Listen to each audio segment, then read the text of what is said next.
বৃষ্টি, জেরিন, সাব্বির গোল করে বসে আছে নেহার চারিদিকে। নেহা চুপচাপ বসে আছে খাটের মাঝে। তারা বুঝে উঠতে পারছে না বড়রা কেন এত লুকোচুরি করছে। কি এমন কথা হয়েছে নিখিল আর শহীদুল চৌধুরীর মাঝে, যেটা শাহ আলম চৌধুরীও জানে না? সাব্বির গালে হাত দিয়ে ভাবুক সুরে বলল, এবার কি করা যেতে পারে? ভাইয়াকে কি সব বলে দিব আমরা? আমরা তো শুধু মজা করতে চেয়েছিলাম, ভাইয়ার ক্ষতি তো করার কোনো মতলব ছিল না। সত্যি বলে দিলে হয়তো ভাইয়ার চাকরিটা অন্তত ছাড়বে না। জেরিন সাব্বিরকে শাসিয়ে বলল, মাথা মোটা, এখন যদি এসব কথা বলে দেই তো আব্বু ছোট হয়ে যাবে না সবার সামনে? কি ভাববে বলতো? উনি তো আমাদের কথায় রাজি হয়েছিল। বৃষ্টি নাক ফুলিয়ে আছে। গতকাল রাতে মিহির তাকে আচ্ছা মতো বকেছে, এখন ওই ছেলের নামও নিতে চায় না। কিন্তু কি করার, মিহিরই ওদেরকে এখন সাহায্য করতে পারে। বৃষ্টি হতাশ কণ্ঠে বলল, মিহিরের থেকে সাহায্য নিতে পারি আমরা। সাব্বির ভাইয়া, তুমি কল দিয়ে বলো আসতে বিকালে। জেরিন বলল, তুই কল দিলে আগে আসবে। বৃষ্টি মন খারাপ করে বলল, আসবে না, রাগ করেছে, কাল রাতে তো ঝগড়া করেছি। সাব্বির কপাল চাপড়ালো। ত্রিব বিদ্রুপের সহিত বলল, তোদের এই ঘোরাঘুরির চক্করে আর কত কী যে হবে। জেরিন চেঁচিয়ে উঠল। সাব্বির কান চেপে ধরে বলল, কী রে জেরিন বোন, ব্যাঙের মতো লাফানি দিলি কেন? জেরিন রাগ করলো না মোটেও, উল্টো আগ্রহ নিয়ে বলল, আমরা কোথাও থেকে ঘুরে আসতে পারি সবাই মিলে। এতে ভাইয়া নেহা নিজেদের মতো সময়ও পেয়ে যাবে অনেকটা। আমাদের তো ভার্সিটি বন্ধ দিবে পরের সপ্তাহে, রোপটারেও সাথে নিয়ে নিতে পারবো। বৃষ্টি মিনমিন করে বলল, আইডিয়া ভালো, কিন্তু বাড়ির সবাইকে কে রাজি করাতে যাবে? বড়দের ছাড়া একা আমরা যাব, এক্ষেত্রে আমাদের কেউ সাহায্য করবে না। দরজার বাহির থেকে সেতারা বেগমের কণ্ঠ শোনা গেল, আমি সাহায্য করব। আমার কথা অমান্য করার সাহস আছে নাকি কারো? পরপর চমকে উঠল ওরা চারজন। ওদের দাদি ওদের সাথে কথা বলতে এসেছে, তাও এসব বিষয়ে। সেতারা বেগম খাটে বসতে বসতে বললেন, বল তোদের কী সমস্যা, বুড়ি কোনো সমাধান দিতে পারি কিনা দেখি। সাব্বির একে একে সব কিছু বলল সেতারা বেগমকে। নেহা ভোতা মুখে বসে রইল। সেতারা নেহাকে আলতো করে জড়িয়ে ধরে বলল, আহা বোন, রাগ করস কেন? বেটা মানুষ হইতাছে বজ্জাত জাতের, এদের বিয়ে করার পর ভাব বাইরা যায়। আর নিখিল দাদু ভাইরে তো চিনসই, ও একটু চাপা স্বভাবের। তোরে মেলা ভালোবাসে, শুধু মুখে কইবার পারে না। শোন বোন, ভালোবাসা প্রকাশ করার থেকে কাজে বুঝাইয়া দেওয়াটা বেশি জরুরি। সারাদিন ভালোবাসার কথা কইয়া মুখে ফেনা তুইল্লা ফেলা বেটা মানুষও 2 দিন পর অন্য বেটির দিক নজর দেয়। যারা সব সময় বইয়ের খেয়াল রাখে, আদর যত্ন করে, তাদের ভালোবাসা প্রকাশ করা লাগে না। তগো দাদা যান কোনোদিন মুখে কইছে কিনা সন্দেহ, তাই আদর যত্নে কোনোদিন কমতে রাহে নাই। আমগো নিখিল হইতাছে তোর দাদাজানের মতো, মুখে বলতে পারে না, উপরেই কঠিন, মনটা একেবারে খাঁটি সোনার মতো। তারা সবাই মনোযোগ দিয়ে সেতারা বেগমের কথা শুনল। নেহা নিজেও জানে নিখিল তাকে কতটা ভালোবাসে। নেহার নিজেরও ভুল আছে, সে মুদ্রার এক পিঠ দেখেই যাচাই করেছে নিখিলের ভালোবাসার গভীরতা। কোনোদিন দেখার চেষ্টাই করেনি, নিজেও তো ভালোবাসাটা প্রকাশ করার চেষ্টা করেনি। নিখিল না হয় অনুভূতি প্রকাশ করতে পারেনি, নেহা তো পারত নিজের ভালোবাসা দিয়ে নিখিলকে জয় করে নিতে। সে তো ওটাও করেনি। নেহা সিদ্ধান্ত নিয়ে নিয়েছে, যত যাই হোক নিখিলকে আর কষ্ট দিবে না, নিজেও না। দরকার পড়লে নিজে থেকে নিখিলকে বলবে সে নিখিলকে ভালোবাসে, তাকে ছেড়ে কোনো দিন যাবে না, সব সময় সকল পরিস্থিতিতে হাত ধরে রাখবে। রাত প্রায় 11টার কাটা ছুঁই ছুঁই। নিখিল আজ এখনও বাড়ি ফেরেনি। নেহা এখনও দরজার দিকে তাকিয়ে। নিখিল বাড়িতে আসলে তার ঘর পেরিয়ে তো নিজের ঘরে যাবে, তখন সে দেখতে পাবে। নেহার মন খারাপের পাল্লা ভারী হয়, মানুষটা সত্যি অনেক কষ্ট পেয়েছে। নেহা ঘরময় পায়চারি করে, বিছানায় বসে বারান্দায় ঘুরে আসে, তবুও আজ যেন সময়টা পেরোতেই চায় না। বিষণ্ণ সময়গুলো খুব দীর্ঘ হয়, অনেক বেশি প্রতীক্ষায় রাখে। অপেক্ষার মতো সুন্দর মিষ্টি আদরে কষ্ট হয়তো আর কিছু নেই। অপেক্ষা আমাদেরকে কত কিছু শেখায়, কত বিরক্তির রেশ ছড়ায় আমাদের মাঝে। তবুও দিন শেষে যখন প্রত্যাশার জিনিসটি আমরা চোখের সামনে দেখতে পাই, তখন যে তৃপ্তি পাওয়া যায়, তার মতো শান্তি অন্য কিছুতে পাওয়া যায় না। নেহা দাঁড়িয়ে আছে বারান্দার গ্রিল ধরে। বাড়ির গেট পেরিয়ে হেডলাইটের আলোটা চোখে পড়তেই চমকালো নেহা। তাদের বাড়িতে বাইকে করে কে আসলো রাতের বেলা? নেহার চোখ সরায়নি একবারের জন্য। গ্যারেজ থেকে নিখিলকে বের হয়ে আসতে দেখে নেহা চমকায়। নিখিল ভাইয়ের তো বাইক ছিল না, উনি কি বাইক কিনে এনেছে? কিন্তু কেন? তার এটার কী দরকার পড়লো হঠাৎ? নিখিল বাড়িতে এসে রুমে গিয়েছে, নেহা স্পষ্ট দেখেছে। একবার ইচ্ছে জেগেছিল এখনই গিয়ে জিজ্ঞেস করতে, কি মনে করে যেন গেল না। চুপচাপ বসে রইল নেহা, কিন্তু তার মন স্থির থাকে না। নেহাকে ঠেলে ঠুলে এনে দাঁড় করিয়েছে নিখিলের রুমের বাহিরে। নেহা 2বারের মতো উকি দিয়েছে রুমের ভিতরে, নিখিলকে দেখতে পায়নি। হঠাৎ গম্ভীর কণ্ঠস্বরে নেহা ভয় পেয়ে যায়। এই, দরজার বাহিরে এভাবে চোরের মতো উকিঝুঁকি মারছিস কেন? ভিতরে আসতে পারিস না? নেহা ধরা পড়ে গিয়ে ঢোক গিলল, আমতা আমতা করে বলল, ঘুম আসছিল না তো, কেউ জেগে নেই, তাই আপনাকে দেখতে এসেছিলাম। নিখিল ভ্রু বাঁকিয়ে তাকালো, ঠোঁটে তার সূক্ষ্ম হাসি। সদ্য গোসল সেরে এসেছে নিখিল, চুলগুলোকে ঝেড়ে পানি ফেললো। নেহার দিকে তাকিয়ে থেকেই বলল, দেখতে হলে তো রুমে আসতে হবে তোকে, উকিঝুঁকি মেরে দেখতে পারবি নাকি? আয়, খাটের উপর বস, পরে মন দিয়ে দেখ।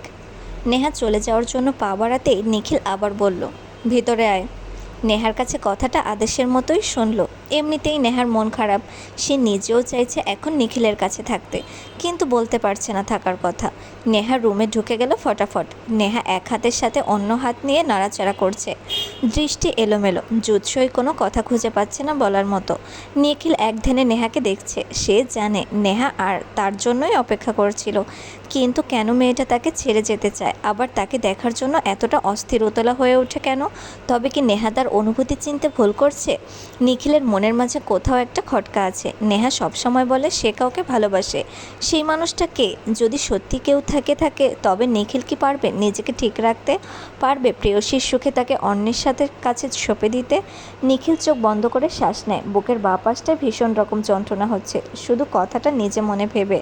নিখিলকে দেয়ালে ঠেস দিয়ে দাঁড়িয়ে চোখ বন্ধ করে রাখতে দেখে নেহা ডাকে, আপনি রাতে খাবেন না নিখিল ভাই? না। নেহা মুখ ফুলিয়ে রুম থেকে বের হয়ে চলে যায়। নিখিল পেছন থেকে ডাকে, কিরে চলে যাচ্ছিস কেন? আমি আবার কি করলাম? তোকে যেতে বলেছি আমি। নেহা চলে গিয়ে আবার ফিরে আসে খাবারের প্লেট সহ। নিখিল নেহাকে খাবার সহ আসতে দেখে বলে ওঠে, তোকে আমি খাওয়ার কথা একবারও বলেছি? নেহার স্বাভাবিক জবাব, আমি কি আপনার থেকে একবারও জানতে চেয়েছি আনবো না কি আনবো না? প্রশ্নের পিঠে প্রশ্ন করবি না নেহা। নেহা নিখিলকে কপি করে বলল, প্রশ্নের পিঠে প্রশ্ন করবি না নেহা। নেহা নিখিলকে টেনে এনে বিছানায় বসায়, খাবারের প্লেট নিখিলের সামনে ধরে বলে, নিন এবার খেয়ে ফেলুন। খাবো না আমি। নেহা বিরক্তি নিয়ে তাকালো, কিছুটা রাগ নিয়ে বলল, প্লেটটা ধরুন বলছি। তুই আমাকে রাগ দেখাচ্ছিস নেহা? পাশের বাসার ভাইয়াকে দেখালে বেশি খুশি হবেন বুঝি? মেরে রেখে দিব তোকে অন্য ছেলের নাম মুখেও আনলে। তাহলে রাগ নিজে সহ্য করতে শিখুন, খেয়ে নিন। খাইয়ে দে। নিখিলের সহজ সরল আবদার। পারবো না। আমি কেন খাওয়াতে যাব আপনাকে? আমাকে দিয়ে কামলা খাটানোর শখ জেগেছে কেন আপনার? বউকে দিয়ে কাজ করালে সোয়াব হয়, তাই তুই ভেবে দেখ, তুই খাইয়ে দিলে খাবো, আমি না হয় খাবো না। নেহা বিড়বিড় করে বলল, অসহ্য লোক একটা। নেহা হাত ধুয়ে এসে নিখিলের হাত থেকে প্লেট নিয়ে তার মুখে খাবার তুলে দিল। নিখিল খেয়ে নিল চুপচাপ। মাঝপথে নেহার হাত থামিয়ে দিল। নিখিলের কণ্ঠে কৌতূহল নিয়ে জিজ্ঞেস করলো, তুই নাকি রাতে খেতে চাসনি? সাব্বির বলল আমায়। নেহা প্লেটের দিকে মন দিয়েই বলল, কখন বলেছে? এই তো আসার পরে। মিথ্যা বলার আর জায়গা পান না আপনি। আসার পর আপনি আপনার বাইক রেখে এসেছেন, পরে সিঁড়ি বেয়ে উঠে সোজা নিজের ঘরে। সাব্বির ভাইয়ার সাথে তো দেখাই হয়নি আপনার। তুই কিভাবে জানলি আমি এগুলো করেছি? আমি আপনাকে দেখছিলাম, তাই জেনেছি। আর আমাকে কি সহজ সরল স্বামীভক্ত বউ মনে হয় নাকি? স্বামী বাড়ি না আসা পর্যন্ত তার জন্য না খেয়ে বসে থাকবো, এত মহান আমি না। নিখিল হাসলো, হাসি বজায় রেখেই বলল, আমার সামনে এখন তোকে একটু হলেও খেতে হবে। নেহা নিখিলের দিকে তাকিয়ে বলল, আপনি তো জানেন নিখিল ভাই, আমি ছোট্ট একটা মানুষ, আমার পেটটাও তো ছোট, এত খেতে পারি না আমি। পেটটা যখন বড় হবে তখন থেকে বেশি খাবো, এখন খেতে পারবো না, বিশ্বাস করেন, একটু জায়গা নেই পেটে। আমাকে দেখা, তোর পেট কত ছোট। নেহা মৃদু চেঁচিয়ে বলল, নিখিল ভাই আপনার মুখে লাগাম টানুন বলছি, না হয় আমি কষ্টে পাটকে দিব বলে রাখছি। আপনার মুখ থেকে এখন যা তা কথা বের হয়। নিখিলের খাওয়া শেষ হতেই নেহা বের হয়ে যেতে নেয়। নিখিল আটকে দিয়ে বলে, মন খারাপ কেন তোর? নেহা নিখিলের দিকে তাকিয়ে থেকে বলে, আপনাকে একটু জড়িয়ে ধরি নিখিল ভাই। নিখিল চমকে উঠল, নেহার কী কারণে মন খারাপ হলো? নিজে থেকে জড়িয়ে ধরতে চাইছে মেয়েটা। নিখিলের জবাবের আশায় থাকে না নেহা, শক্ত করে জড়িয়ে ধরল নিখিলকে। নেহার মনের ভিতর কী যে চলছিল, সকাল থেকে শুধু ছটফট করছিল কখন নিখিলকে একটু দেখবে। পৃথিবীর সব সুখ তার কাছে থাকলেও সে অসুখী থাকবে যদি নিখিল তার কাছে না থাকে।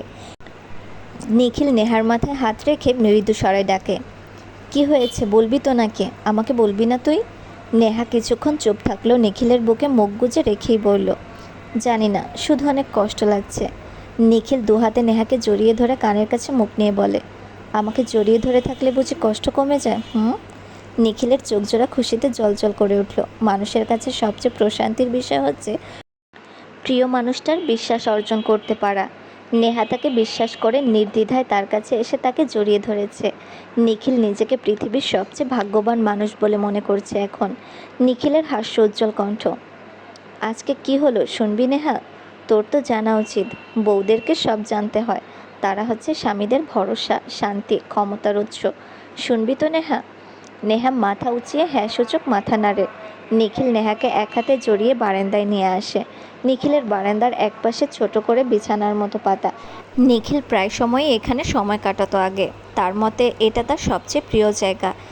নিখিল নেহাকে সেখানে বসার জন্য বলল।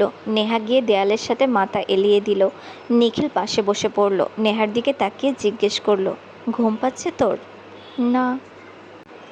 নিখিল হাসল, কারণ সে জানে নেহা মিথ্যে বলছে। রাত 12টা মানে এই মেয়ের কাছে ঘুমের রাজ্য।